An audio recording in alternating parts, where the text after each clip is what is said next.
Assalamualaikum warahmatullahi wabarakatuh.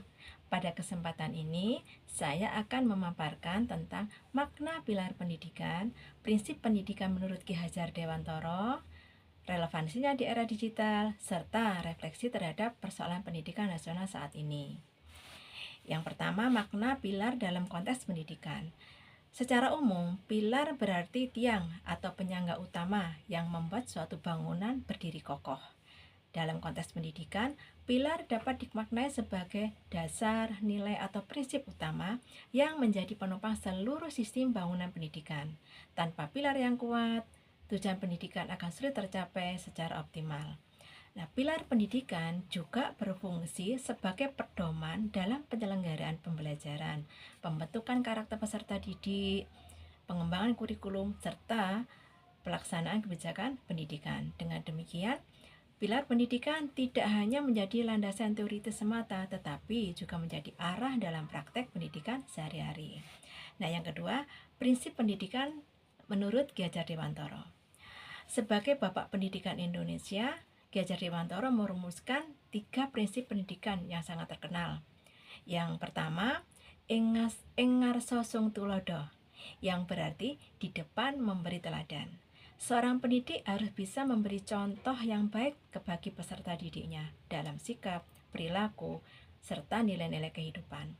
Yang kedua, ing madya mangun karso, yang berarti di tengah membangun kemauan. Guru berperan mendampingi peserta didik, membangkitkan semangat, membangkitkan kemauan belajar yang kuat, serta menciptakan suasana yang mendorong kreativitas dan partisipasi aktif.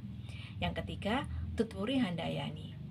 Setelah peserta didik mampu berkembang secara mandiri, guru memberikan dukungan atau motivasi serta kepercayaan agar mereka dapat mengembangkan potensinya secara optimal.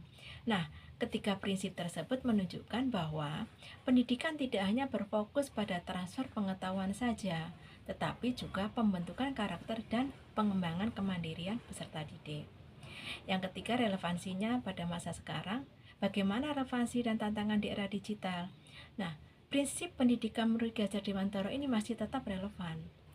Pada pembelajaran daring misalnya, guru tetap harus menjadi teladan dalam penggunaan teknologi secara bijak. Guru juga perlu menunjukkan etika digital, seperti menghargai karya orang lain, menjaga komunikasi tetap santun, dan menggunakan informasi secara bertanggung jawab. Dalam konteks literasi digital, prinsip ing madya mangun karso mengingatkan bahwa guru untuk mendampingi peserta didik dalam memilih informasi yang benar dan mengembangkan kemampuan berpikir kritis. Peserta didik juga perlu dibimbing agar tidak mudah terpengaruh oleh berita palsu atau hoax atau konten yang bersifat negatif di semua media sosial. Sementara, prinsip tuturi handayani sangat penting untuk mendorong kemandirian belajar. Teknologi memungkinkan peserta didik bisa belajar dari berbagai sumber, sehingga guru berperan sebagai fasilitator yang memberikan arahan dan motivasi. Dengan demikian, prinsip pendidikan menurut Ki Hajar Dewantoro sangat relevan dalam di era digitalisasi seperti saat ini. Namun demikian, masih banyak tantangannya. Yang pertama, masih adanya kesenjangan akses teknologi dan internet di berbagai daerah. Kedua, rendahnya literasi digital bagi peserta didik dan orang tua. Ketiga, munculnya masalah karakter yang kurang disiplin, kecanduan gawai, dan menurunnya interaksi sosial secara langsung. Oleh karena itu, peran guru sebagai pendidik tetap untuk bisa memberikan contoh karakter yang baik terhadap peserta didiknya, dan itu sangat diperlukan. Nah, refleksi terhadap persoalan pendidikan nasional. Saat ini pendidikan nasional menghadapi berbagai tantangan seperti penurunan karakter peserta didik, ketimpangan kualitas pendidikan, serta dampak perkembangan teknologi yang sangat cepat. Prinsip pendidikan menurut Ki Hajar Dewantoro dapat menjadi solusi karena menekankan keseimbangan antara pengetahuan, keterampilan, dan karakter. Keteladanan guru dapat memperkuat pendidikan karakter tersebut. Pendampingan guru juga dapat meningkatkan motivasi belajar dan pemberian dorongan serta membentuk peserta didik yang mandiri, kreatif, dan bertanggung jawab.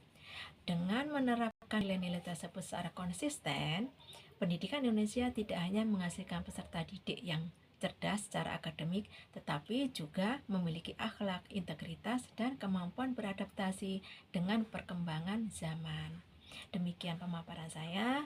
Terima kasih atas perhatian Bapak, Ibu, dan teman-teman semua. Saya akhiri. Wassalamualaikum warahmatullahi wabarakatuh.